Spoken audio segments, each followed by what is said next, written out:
Jadi mereka berusaha menyembunyikan keislamannya, tapi namanya orang tinggal di situ, orang dia bermuamalah di situ, nggak mungkin nggak ketahuan.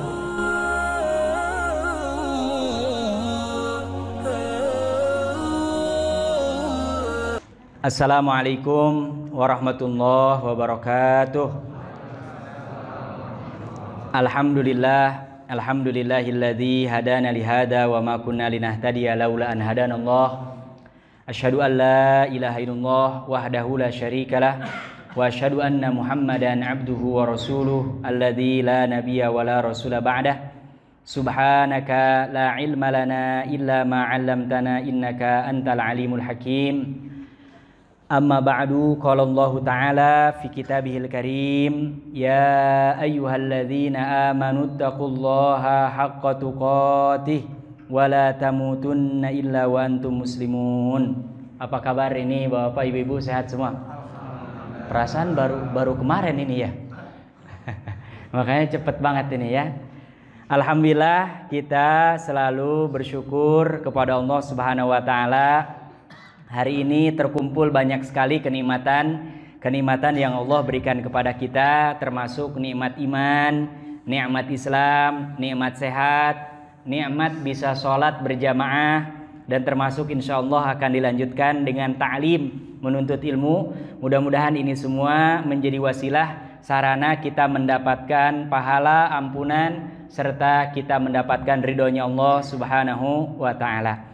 Yang kedua, selalu biasakan kita memperbanyak membaca sholawat dan salam kepada Rasulullah Sallallahu Alaihi Wasallam. Insya Allah membaca sholawat termasuk ibadah berpahala, dan mudah-mudahan menjadi salah satu bukti bahwa kita mengikuti ajaran sunnah risalah yang dibawa oleh beliau, dan mudah-mudahan kita istiqomah, amin ya rabbal alamin. Sahabat yang akan kita bahas pada malam hari ini insya Allah adalah Suhaib Ar-Rumi. Ya, nama sahabatnya adalah siapa? Suhaib Ar-Rumi. Sahabat ini termasuk memiliki beberapa keunikan. Karena orangnya digelari Ar-Rumi, berarti orang Romawi. Tapi termasuk orang yang as-sabiqunal awwaluna fil Islam. Para sahabat yang awal-awal masuk Islam. Bahkan kalau pakai logika sekarang, antara Mekah dengan Romawi itu jaraknya berapa ribu kilometer itu? Jauh. Ya. Yang kita baca saja peperangan paling jauh Rasulullah SAW, perang Tabuk. Itu Rasulullah dengan para sahabat jalan kaki dan naik kendaraan yang ada pada saat itu 20 hari 20 malam. Bayangkan, berarti ini nyebrang lagi Romawi itu, berarti kalau sekarang ya Syria situ, kemudian Eropa masuk. Nah, ini ya. Jadi jaraknya jauh luar biasa, tapi yang namanya hidayah, yang namanya cahaya Allah Subhanahu wa taala sebagaimana disampaikan oleh Rasulullah sallallahu alaihi wasallam akan sampai ke ujung timur dan akan sampai ke ujung barat, dan kita termasuk salah satu di antaranya yang mendapatkan hidayah Allah Subhanahu wa taala. Nah, Suhaib Ar-Rumi ini berasal bapaknya dari Bani Namir, ya. Namir itu artinya apa? Harimau. Orang Arab memang senang pakai nama-nama binatang. Asad, apa artinya asad? Singa. Ya, ada lagi Kalbani. Ada imam di Masjidil Haram namanya anjing. Karena apa? Mereka senang tuh pakai nama-nama binatang. Kenapa? Bagi orang Arab secara budaya, kalau binatang itu menunjukkan apa? Kuat, ya. Bahkan ada rektor di tempat saya dulu belajar namanya Abal Khail, bapaknya kuda. Jadi kalau diterjemahkan kita pada ketawa, ini kudanya berapa biji ya? Kok bisa namanya apa? Abal Khail. Kita harus paham, memang tradisi orang Arab seperti itu, ya. Mereka seringkali menyebut menggunakan nama-nama apa? Binatang. Sama dengan di kita mungkin ada sebagian orangnya dari ini tapi namanya pakai nama orang Amerika. Ada itu. Padahal dia dari namanya Caniago. Gitu. Makannya jengkol kan keren itu. Ada keren itu ya. Nah, itu budaya masing-masing. Ya, kalau di Sunda mungkin nggak ada ya kayak gitu, tapi daerah-daerah tertentu ada namanya, wih keren-keren ini. Masya Allah. Ya, ini harus paham budayanya. Nah, ini dari Bani Namir. Kemudian ibunya dari Bani Tamim. Ini adalah kabilah Arab yang ada di Mausil. Bahasa Latinnya Mesul. Yang sekarang di Irak dibombardir habis. Dan ini dulu sebetulnya ada peninggalan sejarah Islam yang luar biasa. Karena memang berdekatan dengan sungai Efrat. Ya, dan ini sebetulnya menjelaskan tentang tanda-tanda hari kiamat itu kan nanti sungai Efrat mengering. Dan kalau sungai Efrat mengering, negara-negara yang ada di Jazirah Arab itu dari mana airnya? Gak ada. Gitu, Masya Allah. Nah ini dari sana. Nah hanya kedua orang tuanya, jazakumullah khairan, itu adalah salah seorang ajudan di istana Romawi. Jadi orang Arab tapi kerja di mana? Nah, di Romawi. Makanya lebih dikenal dengan sebutannya Suhaib Ar-Rumi. Padahal dia sebetulnya asli orang Arab, ya, di Irak, Baghdad sana, ya. Nah, bagaimana ini bisa terbang, bisa berada kalau sarang gampang? Ya, saya sering mengabarkan kabar gembira hari ini yang Allah kasih rizki umroh itu sudah Allah mudahkan sekali. Karena kalau dulu kita naik bis dari Madinah ke Mekah itu sampai 6-7 jam. Sekarang sudah ada kereta cepat 1,5 jam nyampe. Jadi Bapak kalau yang sering agak ngeluh kan Bapak ini. Karena pakai kain ihram kemana-mana gubal-gobel. Karena nggak boleh pakai daleman. Banyak tuh yang ngeluh. Sampai ada yang, Ustaz ini beneran harus dibuka? Iya, memang itu aturannya. Dan kita nanti kan lahir dulu kayak gitu dan mati juga akan kayak gitu. Jadi ini menghemat banyak tuh. Dan bahkan ada Bapak itu yang iseng aja. Dan bikin pembimbing ini susah. Karena apa? Kalau dia pakai celana harus balik lagi ke mikot. Ya kalau satu orang yang lainnya gimana? Masya Allah. Jadi ini saya tegaskan nih. Bapak-bapak memang aturannya gitu. Beda dengan ibu-ibu memang boleh. Sesuai dengan apa? Yang nyaman, pakai baju yang seperti apa. Tapi kalau laki-laki memang hanya diperkenankan kalau ihram hanya 2 apa? 2 helai kain. Gitu. Termasuk tadi gubal-gobel itu. Ya, jadi nggak usah ditanyakan lagi kalau mau ihram dapat pahala, ya itu memang syaratnya. Gitu ya. Dan itulah yang menjelaskan bahwa syariat ini bersumber dari Allah, diajarkan oleh Rasulullah dan kita terima dari dulu sampai sekarang, nggak ada yang merubah, gitu ya. Masya Allah. Nah ini bagaimana bisa terdampar di Makkah Al-Mukarramah? Ternyata suatu hari ibunya Suhaib ini bertamasya berjalan-jalan ke kampung halamannya di Mosul. Tiba-tiba diserang oleh orang-orang Romawi dan mereka tidak tahu kalau ini pegawai istana. Ya, makanya termasuk kita yang doa minta kepada Allah Subhanahu wa taala mudah-mudahan diberikan keamanan. Karena kalau cewek susah. Kita merasakan mungkin Bapak yang mengalami 98. Ya, kemudian tahun-tahun berapa itu kacau kita negara. Masya Allah, itu nggak nyaman sekarang. Kondisi apapun, dalam kondisi seburuk apapun, kalau masih nyaman, ada aturan, itu masih insya Allah lebih baik. Ya, sezalim apapun pemimpinnya masih ada aturan, insya Allah masih baik. Tapi kita semua seperti binatang di tengah hutan yang kuat, udah nggak mungkin. Makanya ini termasuk yang kita senantiasa minta, mudah-mudahan kita senantiasa diberikan apa? Keamanan, ya, keamanan. Karena kalau aman bisa ibadah, bisa bertakarrub kepada Allah Subhanahu wa taala, diserang. Dan kebiasaan masyarakat pada saat itu, kalau ada penyerangan seperti itu sudah otomatis fakutilatil hurros, tentara-tentaranya semua dibunuh. Wa nahabatil amwal, harta boleh dirampas. Ya, harta boleh dirampas dan termasuk wa usiratid darari, budak anak-anak kecil ini dijadikan apa? Tawanan. Pada saat itu luar biasa, ya. Nah, termasuk di antara yang ditawan ini adalah sahabat yang mulia siapa? Suhaib. Ya, jadi dia terpisah dari ibunya, dibawa jadi budak. Yang namanya budak dipekerjakan boleh, dijual boleh, ditempeleng tiap hari boleh, di apapun boleh. Karena budak itu makanya itu setengah manusia. Makanya Islam termasuk yang menghapuskan apa? Perbudakan. Kalau ada dosa termasuk itu adalah kafarahnya dengan memerdekakan apa? Budak. Karena pada saat itu memang kondisinya tidak mungkin sekaligus Islam mengharamkan perbudakan. Tapi perlahan tapi pasti, dan alhamdulillah terbukti hari ini secara jasa dia, secara kasat mata memang perbudakan sudah tidak ada, ya, secara langsung sudah tidak ada. Yang ada hanya di museum-museum saja, ya. Nah, ini akhirnya dibawa dari satu negara ke negara, dari satu kota ke satu kota, ya, sampai akhirnya Suhaib Ar-Rumi. Ada 2 versi. Ada yang menyebutkan bahwa Suhaib Ar-Rumi ini dibawa ke pasar budak, ya. Aswaqur Raqiq yang ada di kota Mekah, kemudian dibeli oleh salah seorang saudagar di kota Mekah yang namanya Abdullah bin Jad'an. Gitu. Ini riwayat yang pertama menyebutkan. Riwayat kedua menyebutkan bahwa Suhaib ini sudah capek gonta-ganti tuan. Ya, kita aja gonta-ganti supir kan puyeng. Nah, ini gonta-ganti tuan, yang ini gini, yang ini gini. Akhirnya apa? Katanya dia kabur, kemudian kabur dan larinya ke kota Mekah. Kemudian fatahala Pak bekerja sama dengan Abdullah bin Jad'an karena dia pengusaha, dan Suhaib ini cerdas dalam perniagaan berdagang sampai akhirnya dia menjadi orang yang cukup terpandang di kota Mekah. Ya, apa yang membuat Suhaib Ar-Rumi masuk Islam? Dia pernah mendengar seorang pendeta ceramah. Gitu.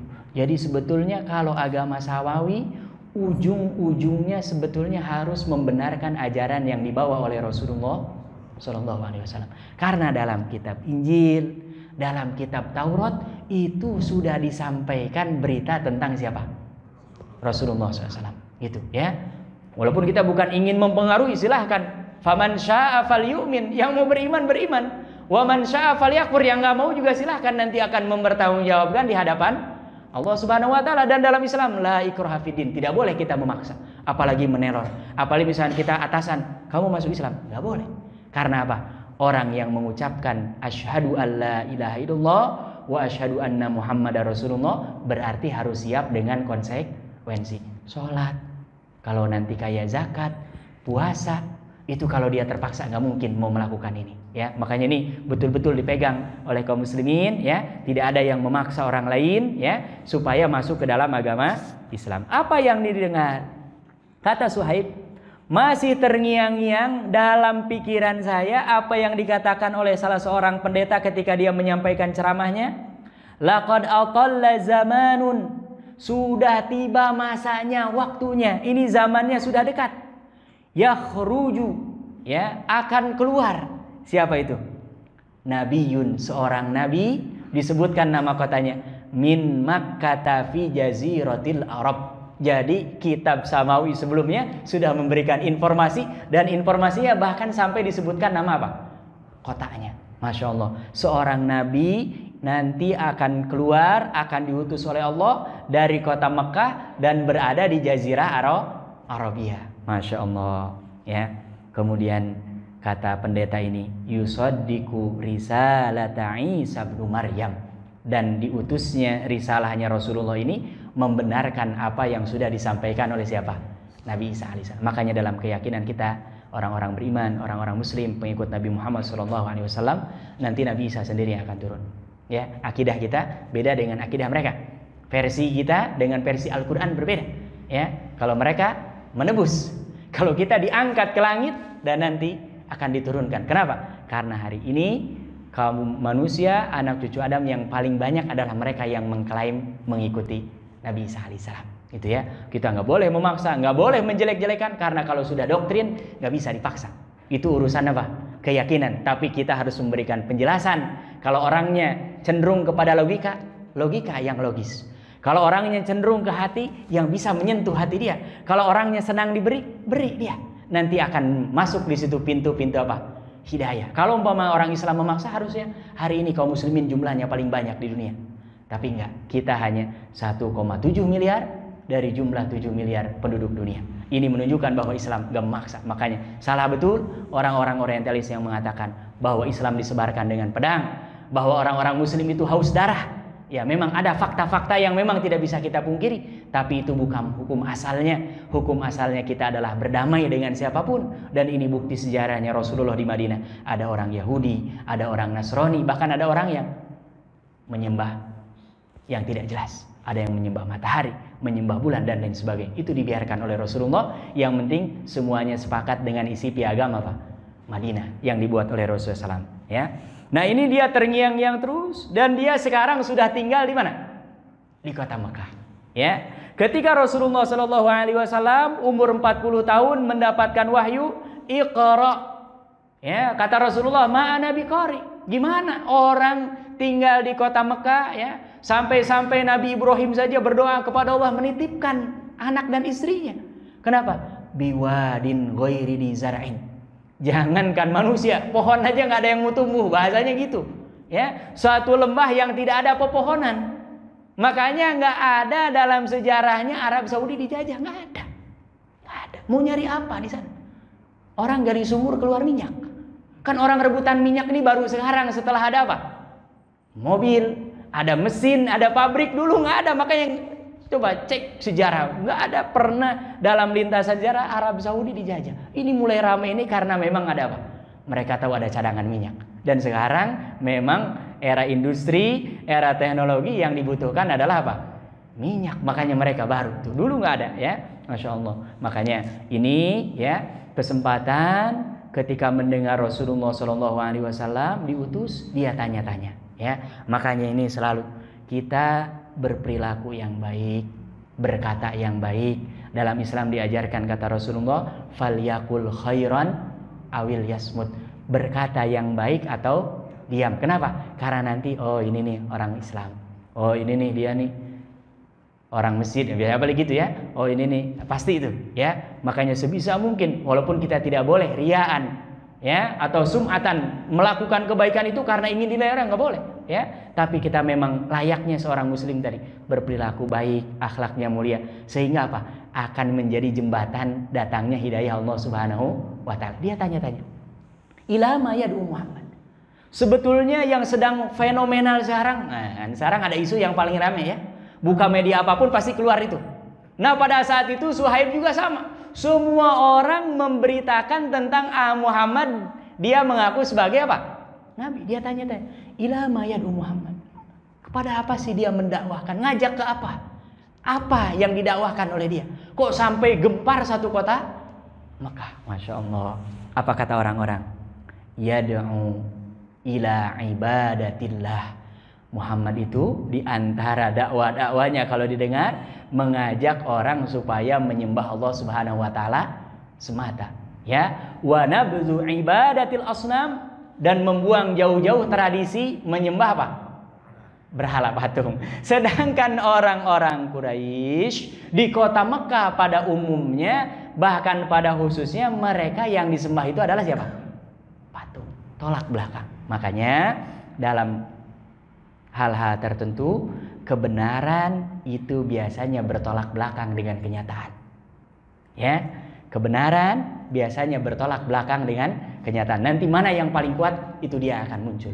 Ya, Masya Allah. Ditelusuri, ditanya ke beberapa orang, selalu penjelasannya seperti itu. Dan Rasulullah itu nggak ada cacat. Kenapa? Karena sebelum jadi nabi gelarnya sudah apa? Al-Amin. Jadi orang mau menjelekkan Rasulullah dari sisi kepribadian nggak bisa. Makanya akhirnya mereka apa? Menuduh sihir dan sebagainya. Itu sebetulnya pelarian. Gitu. Akhirnya apa? Wa fi dzati sobahin, pada suatu hari, ya, dia setelah yakin dengan mendengar berita dan tadi yang disampaikan oleh pendeta itu, ya, akhirnya dia qadima ala Nabi sallallahu alaihi wasallam, datang kepada Rasulullah SAW, dan Rasulullah sallallahu alaihi wasallam markasnya di mana? Baitul Arqam bin Abil Arqam. Ya, rumahnya siapa? Sahabat yang namanya Al-Arqam, ya. Pas di depan pintu Al-Arqam bin Abil Arqam ini ada seorang sahabat yang sudah kita kisahkan, yaitu Ammar bin Yasir. Ya, kaget. Dua-duanya sudah lama tinggal di kota Mekah, dua-duanya sama, bukan orang asli kota Mekah tapi pendatang. Ya, Ammar bin Yasir ini makanya sukunya rendah. Makanya orang Mekah yang ngikutnya juga orang-orang ecek-ecek, bahasa kitanya gitu. Ammar, Bilal ini kan budak-budak semua, termasuk siapa ini? Suhaib pendatang, gitu ya. Kemudian ketika melihat Ammar di depan pintu, dia tanya, "Madza turidu anta?" Ya. Wahai Ammar, kok kamu ada di sini, mau apa? Apa yang kau mau? Gitu. Malah dia tanya lagi, "Bal madza turidu anta?" Justru saya yang harus nanya, kok kamu bisa ada di sini? Kan biasanya kita ketemu di pasar, ketemunya di sana, kok ini ketemu di rumah siapa? Al-Arqam bin Abil Arqam. Apa kata Suhaib? Baiklah. Ya, karena tujuan kita sama, ternyata mau ke sini. Saya datang ke sini penasaran, setelah mendengar berita desas-desus dan tanya ke beberapa orang, aradtu an adkhula ala hadzal rajul. Saya ingin langsung bertemu dengan orang ini. Maksudnya siapa? Nabi Muhammad. Fa asma'u minhu ma yaqul, dan saya mendengar langsung, bukan dari orang. Karena yang namanya dari orang pertama, kedua, ketiga, keempat itu biasanya suka ada tambahannya. Ya. Contoh kasus apapun tuh, beritanya biasanya itu semakin jauh, semakin banyak apa? Tambahan-tambahannya. Gitu, ya, Masya Allah. Akhirnya penasaran, dia ini. Akhirnya apa? Masuk dan diizinkan oleh Rasulullah Shallallahu Alaihi Wasallam wastama'a, ya. Dan ini memang kelebihan mereka. Makanya saya selalu menganjurkan kalau yang sudah mampu upayakan belajar bahasa Arab. Walaupun sedikit, minimal Bapak dapat anak anta. Ini mudah-mudahan nanti jadi bukti, saksi di hadapan Allah. Ya Allah, saya pernah belajar walaupun hanya dapat anak anta. Gitu, ya kan? Tapi kenapa? Karena salah satu pintu kita bisa memahami Islam dengan baik memang diantaranya apa? Bahasa Arab. Gitu, ya, bahasa Arab. Makanya ini bahasa Arab ini penting, ya. Dan sebisa mungkin memang kita minimal sedikit-sedikit saya selalu menganjurkan kalau yang nggak mungkin kan bahasa Arab seperti orang yang belajar minimal bacaan Al-Quran yang kita hafal paham terjemahannya, bacaan sholat paham artinya, itu supaya apa? Ketika membaca itu ada getaran. Itu. Jangan sampai umpamanya ayatnya tentang neraka kita malah senyum. Kan orang kalau nggak paham kan gitu, ya. Kita coba datang ke negara yang kita nggak ngerti, kita dimarahin malah ketawa. Kenapa? Memang kita nggak merasa dimarahin, gitu. Nah orang kita kalau baca Quran nggak paham, boleh jadi ayatnya tentang neraka kita malah tersenyum. Padahal harusnya kalau tentang neraka justru kita malah apa? Menangis, takut. Bahkan kita, ya Allah, Allahumma inna na'udzubika min azabin nar. Ya Allah, selamatkan kami daripada azab. Dan itu nggak mungkin, ya. Nah ini hebatnya. Kenapa para sahabat dibacakan 1-2 ayat Al-Quran mereka langsung masuk Islam? Karena mereka memang kebanyakan tinggal di kota Mekah, di kota Madinah, dan bahasa Arabnya gini-gini. Kenapa? Karena tradisi pada saat itu orang-orang Arab kalau lomba baca puisi, ya, saya selalu tiap tahun di kampus-kampus ada, itu bikin dari rumah. Pas lomba hanya apa? Baca. Kalau orang Arab gak bikin, dengar orang balas, dengar orang balas. Itu berarti bisa dibayangkan bagaimana apa? Kecerdasan dan ketinggian bahasa Arab mereka, ya.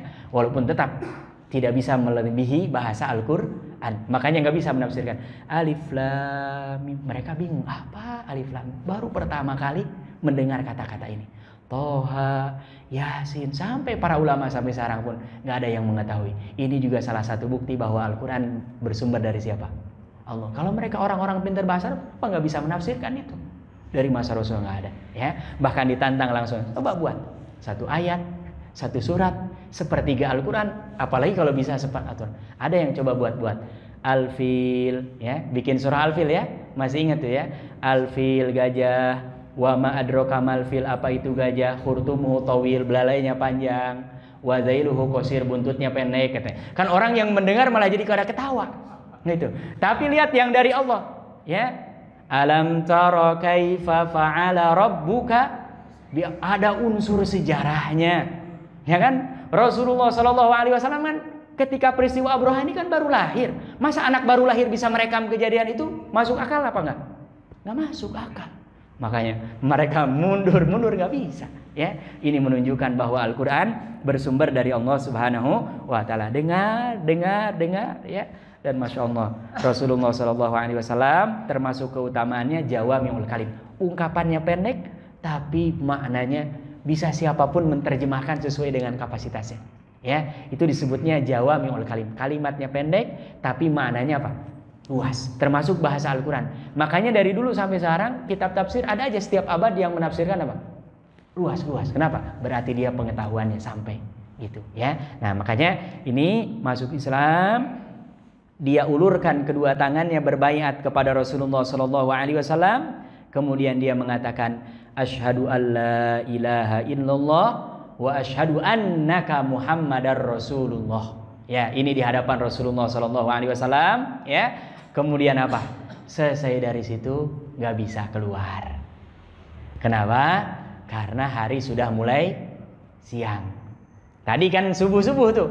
Orang Makkah belum ada pergerakan hidup keluar. Nah ini sekarang keluar dari Baitul Arqam, ya kalau bukan mengikut Nabi Muhammad berarti ikut siapa?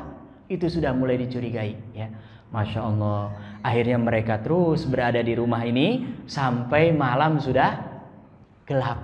Jadi orang Makkah tidur, baru mereka keluar. Tapi seperti istilah kita, sehebat-hebatnya tupai lompat pasti akan apa? Jatuh. Jadi mereka berusaha menyembunyikan keislamannya, tapi namanya orang tinggal di situ, orang dia bermuamalah di situ, nggak mungkin nggak ketahuan. Mulai ketahuan dan mulai nambah pengikut Rasulullah Shallallahu Alaihi Wasallam, dan pembesar Quraisy itu marahnya luar biasa, ya. Makanya di sini disebutkan, kata Abdullah bin Mas'ud, di awal-awal Islam orang yang menyerukan berdakwah kepada Islam itu ada 7 orang. Yang 2 aman, sisanya yang gak aman. Yang 2 siapa? Rasulullah Shallallahu Alaihi Wasallam, dan yang kedua Abu Bakar. Kenapa Rasulullah Shallallahu Alaihi Wasallam aman? Famana'ahu ammuhu, karena ada yang mendeteksi, menolong, menjaganya, yaitu pamannya siapa? Abu Thalib. Makanya ketika pamannya meninggal dan berbarengan dengan tahun meninggal istrinya Khadijah, disebutnya dengan Amul Husni, tahun kesedihan. Rasulullah sedih luar biasa. Ya. Kenapa? Bayangkan Rasulullah mau dibunuh, izin dulu ke pamannya. Kata pamannya, enggak, enak aja main bunuh. Minta yang lain boleh. Tapi pamannya juga karena masih musyrik, ya, dan sampai meninggal memang dalam kesyirikan yang sampai kepada kita, itu sampai menyampaikan kepada, ya bna ammi, wahai anak paman, ini para pembesar Quraisy datang minta kepada saya, melobi, tolonglah redakan, gak usahlah dakwah-dakwah, berhentilah biar aman gitu. Apa kata Rasulullah? Wallahi ya ammi, demi Allah wahai paman, kalaulah matahari sebelah tangan kanan saya, rembulan sebelah kiri saya disuruh berhenti dakwah, nggak akan mungkin, karena ini perintah dari siapa? Allah. Pamannya akhirnya mental, ini nggak bisa, gitu ya. Rasul coba dibunuh dan lain sebagainya, nggak bisa, ya. Kemudian kalau Abu Bakar, siapa yang melarangnya, yang melindunginya? Kaumnya. Karena Abu Bakar ini satu-satunya orang di kota Mekah yang hafal nasabnya hafal. Ini orang kalau umpamanya pernah maling itu hafal. Ini orang keluarganya dulu pernah punya salah, hafal. Makanya nular ke anaknya siapa? Aisyah itu kelebihannya apa? Hafal hadis. Padahal isi Rasul kan ada beberapa, tapi yang meriwayatkan hadis siapa? Aisyah. Itu masya Allah, ternyata apa? Gen dari bapaknya. Masya Allah. Abu Bakar mau dibunuh, mau diapa, kaumnya yang melindungi. Nah tapi ini sisa-sisanya siapa? Ammar bin Yasir, bapaknya Yasir, ibunya Sumayyah, termasuk Bilal bin Rabah. Kemudian ini sahabat yang kita baca hari ini, Suhaib. Ini orang pendatang, bahkan sebagian besar adalah udah habis itu, ya, habis. Kita mendengar bagaimana kisahnya Sumayyah ditusuk, kemudian bapaknya suaminya Yasir dibunuh, ya, yang selamat hanya Ammarnya saja, karena dia pura-pura mengucapkan kalimat musyrik, tapi hatinya tetap dalam keimanan, sehingga turun ayat, ya. Dalam kondisi seperti itu boleh pilihan, walaupun tetap yang paling kuat adalah kita pegang kalimat tauhid. Tapi kalau pura-pura, yang penting hati kita tetap kepada Allah, itu dibolehkan ayatnya dan peristiwanya. Ini Ammar bin Yasir, makanya dia selamat. Bilal bin Rabah dan termasuk ini Suhaib mendapatkan penyiksaan yang luar biasa. Bertahan di kota Mekah, masya Allah, Bapak Ibu yang dirahmati Allah Subhanahu Wa Taala. Makanya saya termasuk yang selalu mengingatkan diri sendiri bersyukur. Kita tinggal di Indonesia nggak ada alasan tidak bersyukur. Ya, coba tengok saudara-saudara kita sekarang Xinjiang, Moro, ya, kemudian di mana lagi? India, termasuk baru-baru kemarin, masya Allah, untuk sholat aja susah, syiar Islam aja susah, ya. Termasuk yang sekarang kuat Turki, dulu azan aja nggak boleh pakai bahasa Arab, padahal itu tempatnya khilafah ada di situ, sampai nggak boleh pakai bahasa Arab. Itu makanya para ulamanya minggir, bikin pesantren tahfiz. Satu pintu tutup, buka pintu yang lain. Politik tutup, buka yang lain. Itu dakwah, semua dakwah. Masya Allah. Akhirnya sekarang pesantren tahfiz paling banyak di dunia ternyata adanya di mana? Di Turki. Ini yang tidak pernah, makanya sekarang mereka berusaha konspirasi dan sebagainya, nggak kuat. Karena apa? Sudah tertanam. Ya, walaupun saya tanya orang Turki langsung, ya, yang sholat itu masih kurang dari 30%. Saking parahnya bagaimana sekularisasi di mana. Tadi coba bayangkan, di kita separah-parahnya Belanda nggak pernah ngelarang azan pakai bahasa apa? Nggak pernah. Dan kalau berani ngelarang, siap tempur kita. Mereka pakai meriam, kita pakai bambu saja siap, gitu. Dan mereka tahu watak orang kita siap, gitu. Kalau sudah perang nggak ada. Orang Islam itu, orang mukmin itu kayak lebah. Kalau sekali diganggu kemanapun tahu siapa ini yang ganggu. Makanya mereka pakai cara-cara yang halus, ya, suruh kerja, suruh belajar dan sebagainya. Ya. Nah ini, ya, masya Allah mereka ditindas luar biasa sampai beberapa sahabat hijrah ke Habasyah, hijrah ke Taif, Rasulullah dilempari dan akhirnya diizinkan untuk hijrah kemana? Ke Madinah. Nah ini kisah salah satu di antara yang membuat sahabat Suhaib Ar-Rumi ini luar biasa. Karena ada satu ayat Al-Quran yang turun dan ini berkenaan dengan Suhaib Ar-Rumi. Jadi sahabat ini, ayat ini akan dibaca sampai hari kiamat. Dan ternyata yang secara langsung siapa? Suhaib, yaitu apa? Surah Al-Baqarah ayat 207. Apa kata Allah? Wa minan nasi man yashri nafsahu ibtigha'a mardatillah. Dan di antara manusia ada yang menjual jiwanya, menjual dirinya untuk mendapatkan ridhonya siapa? Allah Subhanahu wa taala. Bagaimana kisahnya? Suhaib Ar-Rumi ketika dia mau hijrah, Rasulullah dengan Abu Bakar sudah duluan, sahabat yang lain sudah duluan, dia tertinggal. Mau keluar dari kota Mekah dicegat. Ya. Kemudian apa kata mereka? Enak saja. Kamu ini dulu datang ke sini nggak punya apa-apa. Sudah berbisnis, diperbolehkan dagang, tinggal di kota Mekah. Sekarang mau dibawa hartanya ke kota Madinah. Stop di sini. Pilih. Pergi, tinggalkan harta, atau tetap di sini, tapi jangan hijrah ke kota Madinah. Apa yang dipilih oleh Suhaib Ar-Rumi? Dia lebih memilih hijrah ke kota Madinah. Makanya dia tinggalkan semua hartanya. Bahkan beberapa harta dalam beberapa riwayat disebutkan di sini, saya menyimpan ini di bawah ini. Dan jujur, ya, orang Muslim walaupun kepada orang kafir nggak boleh bohong, kecuali dalam strategi perang. Tapi dalam muamalah nggak boleh. Oh, saya ini jual nih kepada orang kafir gitu ya, harganya mahalin, nggak boleh. Ya. Atau ini dia padahal kualitasnya jelek kita bilang bagus, nggak boleh. Itu tetap apa? Dosa. Makanya saya bilang ada. Dan mereka percaya dan benar ada gitu. Makanya dibiarkan dia pergi. Begitu sampai di Masjid Kuba dan Rasulullah SAW sudah ada di sana, turun malaikat Jibril menurunkan ayat ini, surah Al-Baqarah ayat 207. Dan ketika sampai di Kuba, dia berjalan, Rasulullah SAW dari kejauhan meneriaki Suhaib ini, Robihal bayi ya Aba Yahya, Robihal bayi ya Aba Yahya, Robihal bayi ya Aba Yahya. Diulang 3 kali. Ini adalah perniagaan bisnis yang paling menguntungkan wahai Abu Yahya. Nah makanya ini nanti ditanyakan, ya, Suhaib Ar-Rumi ini nggak punya anak tapi disebut Abu Yahya. Karena umumnya yang namanya pakai Abu biasanya anaknya tuh, ya, atau apa sifat yang paling melekat pada. Tapi ini kata Umar, kamu ini Suhaib paling aneh. Seorang sahabat Rasulullah nggak punya anak, nggak punya keturunan tapi dipanggil Abu Yahya. Apa kata Suhaib? Saya menggunakan nama ini karena yang menyebut ini adalah siapa? Rasulullah SAW. Dan tidak ada panggilan yang bagi saya paling menyenangkan kecuali panggilan daripada siapa?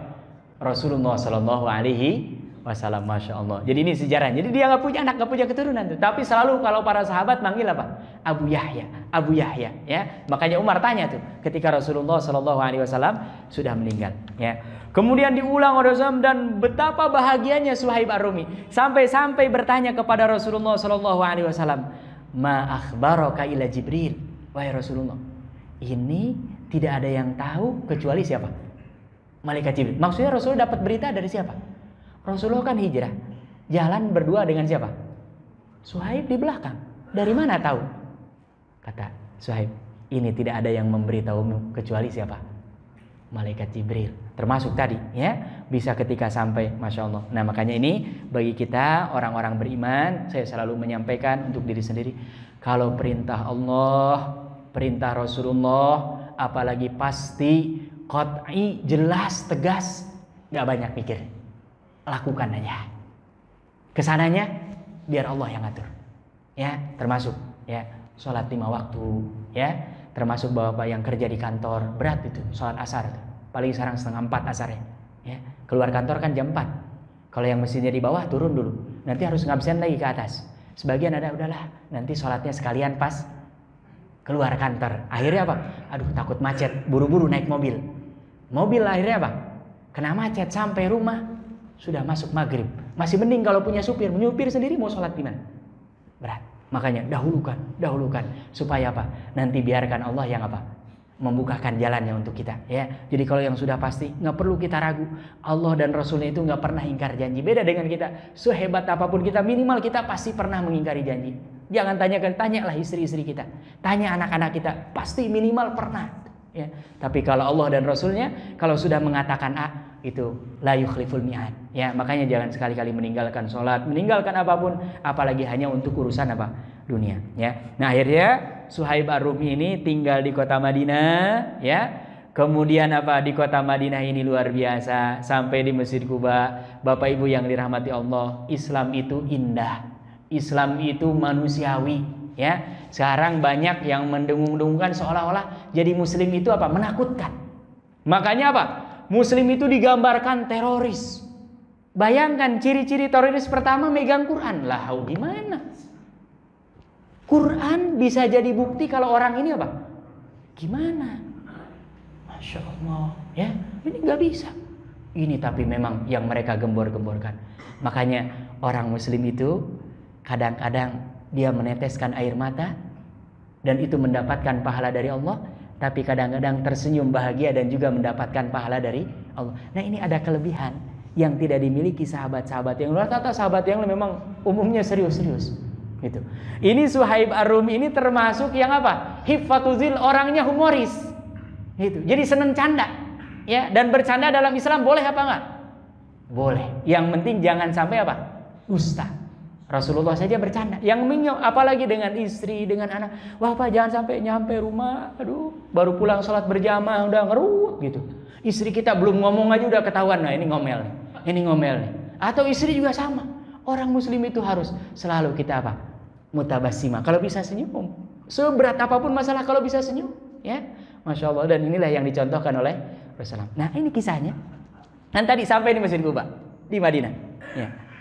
Berhari-hari bayangkan kota Mekah ke kota Madinah itu sekarang pakai bis saja kan 5-6 jam. Ini dia habis bekal di jalan gak nemu makanan. Sampai di Masjid Quba lihat Rasulullah SAW di sampingnya ada kurma. Matanya ngelirik. Makanya orang kalau sudah makanan biasanya kencang. Ya. Makanya Bapak strateginya kalau ada orang susah ngaji udah undanglah makan nasi uduk. Jangan undangnya pengajian, kalau pengajian nggak datang. Nasi kuning ngasih apa gitu insya Allah datang. Yang penting datang aja dulu. Ya, Masya Allah. Makanya itu tuh Wali Songo itu dulu bikin tumpeng, bikin ngaji. Tapi memang di kita ini kalau ngaji itu udah takut gitu. Nggak tahu.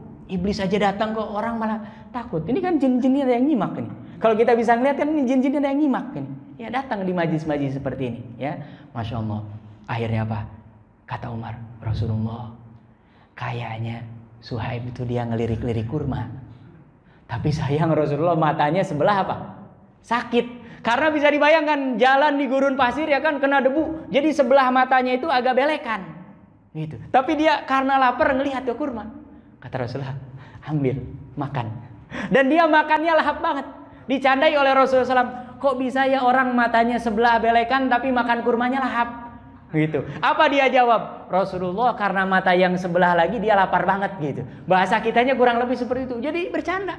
Dan Rasulullah SAW apa? Fatabas sama. Tersenyum, ya, tertawa dia. Jadi yang namanya menjadi muslim itu jangan dibilang, oh kalau saya muslimnya kafah, nggak boleh tersenyum, nggak boleh hiburan. Boleh, yang mubah-mubah ambil silakan. Sesuai dengan kebutuhan kita masing-masing. Makanya ada yang disebutnya mubah. Mubah ini setiap kita ukurannya beda-beda. Ada yang makan cukupnya 5.000, ambil 5.000. Ada yang sekali makan 500.000, mampu ambil. Ya, itu mubah. Ya, kategorinya apa?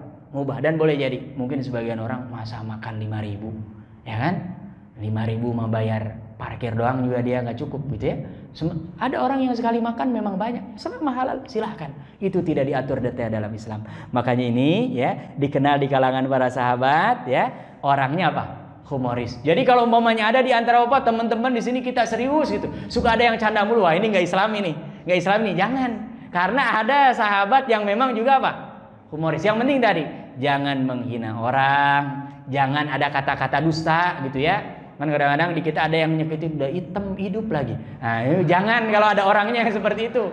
Ya kan? Tapi kalau canda-canda yang ya masih wajar dan mungkin tiap daerah beda-beda, ya itu kembali kepada adat dan kebiasaan. Jadi jangan dianggap, oh kalau kita muslimnya kafah, benar-benar Islam itu kemana-mana apa? Ngerut gitu.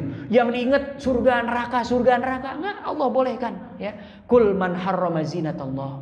Kita boleh pergi ke laut, boleh ke pantai. Apalagi kalau menambah keimanan kita kepada Allah Subhanahu wa taala, ya. Dan ini dicontohkan oleh sahabat-sahabat Rasulullah sallallahu alaihi wasallam. Tapi di samping itu, Suhaib ini satu-satunya di antara sahabat yang tidak pernah satu peperangan pun absen dengan Rasulullah. Ya. Jadi orangnya humoris, senang canda, tapi kalau usum perang jangan bawa humor. Perang humor. Ya. Kalau perang harus apa? Serius. Masya Allah. Makanya menyiapkan gitu. Apa kata Suhaib? Lam yashhad Rasulullah sallallahu alaihi wasallam qattun illa kuntu hadira. Tidak ada satu peperangan yang dipimpin oleh Rasul, pasti saya selalu apa? Hadir, ada di situ. Masya Allah. Jadi orang humoris boleh jadi dia semangat Islamnya, girohnya lebih apa? Tinggi. Ya, ini Suhaib senang bercanda, ya, tapi juga giliran perang tidak pernah apa? Absen. Yang agak repot kerjaannya canda mulu, giliran perang nggak pernah ikut. Nah, ini pahalanya nih kayaknya ringan nih. Tapi kan kalau sering canda jadi canda keceplosan, ini kan kalau dapat pahala jihad kan besar pahalanya. Gitu, Masya Allah. Jadi seimbang, ya, seimbang, Masya Allah. Jadi semua peperangan dari mulai Badar, Uhud dan sebagainya, Suhaib selalu apa? Selalu ikut. Ya, makanya Suhaib Ar-Rumi ini mendapatkan tempat yang luar biasa, ya, selalu dihormati oleh Rasulullah Shallallahu Alaihi Wasallam. Sampai pernah ada satu kasus, Bapak Ibu yang dirahmati Allah Subhanahu Wa Taala, ini kembali lagi mengingatkan kita kalau ada di antara kita dititipi harta, punya tetangga, punya saudara, lebih sedikit hartanya dari kita, jangan jadi bahan sombong. Kita punya jabatan, kalau bisa bantu orang, ringankan beban orang. Jangan sampai justru malah kita apa? Tinggi, ya. Karena orang kalau sudah tinggi itu ujung-ujungnya pasti buruk. Ya, apapun kalau sudah tinggi pasti apa? Buruk, ya. Makanya kita diajarkan dalam Islam untuk apa? Tawadhu. Nah, pernah ada kasus ini Suhaib Ar-Rumi, ya, berkata di hadapan Abu Bakar, ya, mengatakan Allahumma sholli ala Muhammad. Ya, ini kita tuntaskan ini satu, ya. Mengatakan bahwa pedang yang saya bawa ini pasti akan menimpa orang-orang Quraisy ini gitu. Abu Bakar kayak agak nggak setuju gitu. Dan ini diadukan kepada Rasulullah SAW, ya. Wahai Abu Bakar, betul nggak engkau tadi bermuka marah masam seperti itu? Boleh jadi ini saudara-saudaramu termasuk di situ ada Suhaib, mereka tidak suka. Gitu. Ini nggak boleh. Karena yang membedakan kita dengan yang lain hanya apa? Ketakwaan. Gitu. Walaupun mereka budak, mereka menyatakan ini hak kepada pembesar, boleh kan? Akhirnya Abu Bakar apa? Datang kepada Suhaib minta maaf. Kamu merasa marah nggak? Nggak. Kata mereka, ghafarallahu laka. Mudah-mudahan Allah mengampunimu. Jadi dimaafkan gitu. Masya Allah, ini menunjukkan kedudukan bagaimana Suhaib di hadapan Rasulullah SAW dan para sahabat. Makanya sampai akhir hayatnya, ketika Rasulullah meninggal di masa pemerintahan Umar jadi mustasyar, ya, kalau sekarang ini staf kepresidenan gitu, ya, yang memberikan ini bagus, ini enggak, ya. Kemudian di masa Umar juga sama, sampai terakhir di masa Utsman bin Affan, beliau meninggal tidak dalam kondisi sakit, tidak dalam kondisi apapun, memang sudah ajalnya dan usianya lebih daripada 70 tahun. Nah, ini mudah-mudahan kita semua yang hadir di sini boleh jadi jatah hidupnya ada yang tinggal 1 hari, kurang dari 1 hari. Kita berdoa kepada Allah Subhanahu wa taala, mudah-mudahan kita istiqomah dan selalu husnul khotimah, dan termasuk mudah-mudahan dengan keberkahan majelis ini dosa-dosa kita diampuni oleh Allah Subhanahu wa taala, derajat kita ditinggikan, dan mudah-mudahan kita semua nanti mendapatkan syafaat dari Rasulullah sallallahu alaihi wasallam. Amin ya rabbal alamin. Alhamdulillahirabbil alamin. Subhanakallahumma bihamdika asyhadu an la ilaha illa anta astaghfiruka wa atubu ilaik. Wassalamualaikum warahmatullahi taala wabarakatuh. Alhamdulillah.